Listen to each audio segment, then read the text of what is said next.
మిగతా మతాల మీద దాడి జరిగితే అందరూ మాట్లాడతారు, నటులు మాట్లాడతారు, చిత్ర పరిశ్రమ మాట్లాడుతుంది,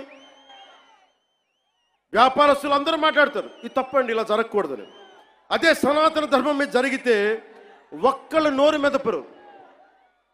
If there is an attack on Sanatana Dharma, this so-called big wigs of in every way, every area, and every domain, they want to be politically right.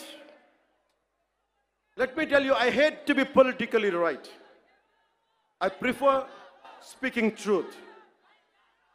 In words of Rashtrakavi Ramdhari Singh Dinaka, let me tell you, जो सत्य जानकर भी न सत्य कहता है या किसी लोभ के विवश मूक रहता है, उस कुटिल राजतंत्र का धैर्य को धिक्क है. यह मूक सत्य का सत्यहंता कम नहीं वधिक है. తప్పని తెలిసి కూడా మాట్లాడటం ఇంకా తప్పు కదా. The hottest places in the hell are reserved for those who in times of great moral crisis maintain their neutrality. This is from Inferno written by Dante Alighieri. అంటే తప్పని తెలుసు మీకు, హిందూ సనాతన ధర్మమే దాడి జరగడం తప్పని తెలుసు, మీరు కూడా హిందువులే కానీ మాట్లాడరు, భయం మీకు. నాకు అలాంటి భయాలు లేవు.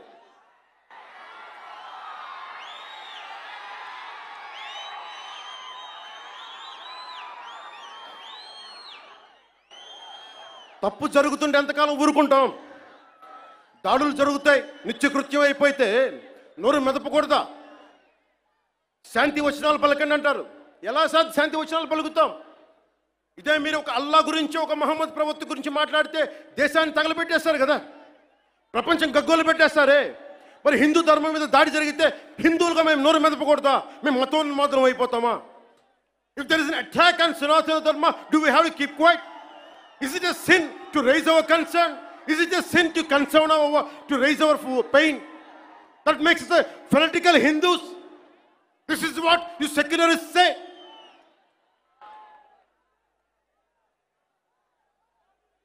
మీలాంటి వాళ్ళ కోసమే రామ్ధారి సింగ్ దినకర్ చెప్పింది, నేతా నిమగ్న दिन रात शांति चिंतन में, कवि कलाकार ऊपर उड़ रहे हैं गगन में.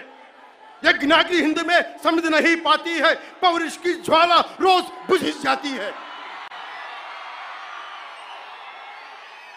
Sometimes we should communicate our pain. We should tell the group of pseudo-secularists of this nation, no matter which nook and corner you are, let me tell you, I want to communicate my pain to you guys. Secularism is not one way, it is two way. Maryada ivvandi, maryada teesukondi. Respecting each other is essential. ఒక్కొక్కసారి గొంతెత్తక తప్పదు. యోగి ఆత్మకథలో నేను 10th క్లాస్లో చదువుకున్నప్పుడు ఒక పాఠం చదువుకున్న, దాంట్లో ఒక పేజీ, ఒక గుడిలో చాలామంది భక్తులు వెళ్తూ ఉంటే ఒక యోగి వస్తాడు అక్కడికి. ఆ యోగి వస్తే భక్తులంతా చెప్తారు, ఇక్కడ పాముంది, విషనాగుంది, అది కాటేస్తుంది, మమ్మల్ని ఇబ్బందులు గురి చేస్తుంది అంటే పిల్లలు భయపడిపోతున్నారంటే ఆయన దివ్య శక్తులతోటి ఆ సర్పాన్ని పిలిచి దాంతో మాట్లాడి కాటేయకని చెప్పాడు. కొన్ని నెలల తర్వాత మళ్ళీ అదే దారిలో వెళ్తూ ఉంటే ఆయన వస్తే మళ్ళీ అదే నాగుపాము కనిపించింది. ఈసారి బాధపడింది. ఏంటి బాధపడుతున్నావంటే, అదంది, నువ్వు కాటేయద్దని చెప్పావు, నేను కాటేయకుండా మంచిగా ఉందామంటే ఈ సమాజం నన్ను చిన్న పిల్లోడితో సహా కొడతా ఉన్నారు నన్ను.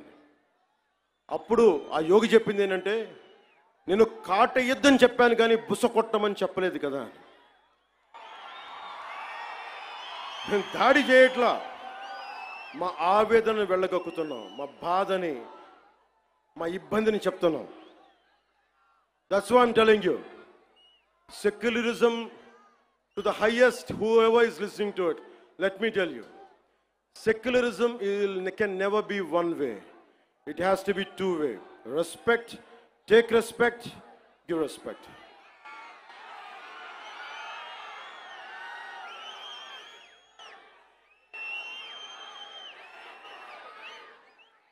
ఇదే రామ్ధారి సింగ్ దినకర్ది తల్వార్. అంటే ఒకసారి బుస కొట్టడం దాని మీద చెప్తున్నా. ఒకసారి మన దేవతలను చూడండి, విభిన్నమైన హస్తాలు ఉంటాయి.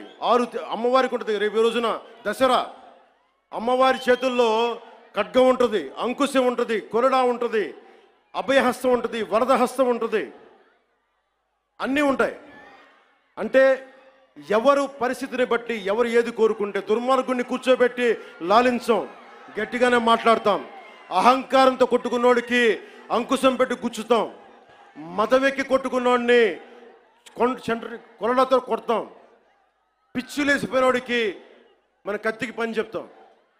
ఇది మహిషాసుర మర్దని తాలూకు ఇది అర్థం. దీనినే రాష్ట్ర కవి, హిందీ రాష్ట్ర కవి రామ్ధారి సింగ్ దినకర్ చెప్పింది. तलवार पुण्य की सखी धर्म पालक है, लालच पर अंकुश कठिन लोभ सालक है, उसी छोड़ भीरू बन जहां धर्म सोता है, पातक प्रचंडात्म वही प्रकट होता है. అందుకే ఈ రోజున తిరుపతి నుంచి ఏడుకొండలవాడి ఆధ్వర్యంలో ఆయన దగ్గర నుంచి 11 రోజుల దీక్ష తర్వాత మెట్లపై నడిచి స్వామివారి ఆశీర్వచనాలు తీసుకొని ఈ రోజున ఒక పిలిపిస్తున్నాను. భారతదేశ సమాజం కశ్మీర్ నుంచి కన్యాకుమారి దాకా పార్టీలకు అతీతంగా, ప్రాంతాలకు అతీతంగా ఒకే గొంతై, ఒకే గళమై వినిపించాలి. Today I'm going to give a Varahi declaration. I'm giving a call to the nation. Whoever attacks Sanatana Dharma from Kashmir to Kanyakumari, let us all raise our voice in unison, irrespective of parties, irrespective of linguistic differences, irrespective of regional, sub-regional differences. Let us all raise our concern. Let us all raise our voice as one Sanatani. Andike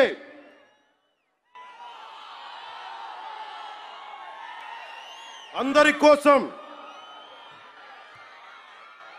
ఈ Varahi declaration ప్రకటిస్తున్నాం.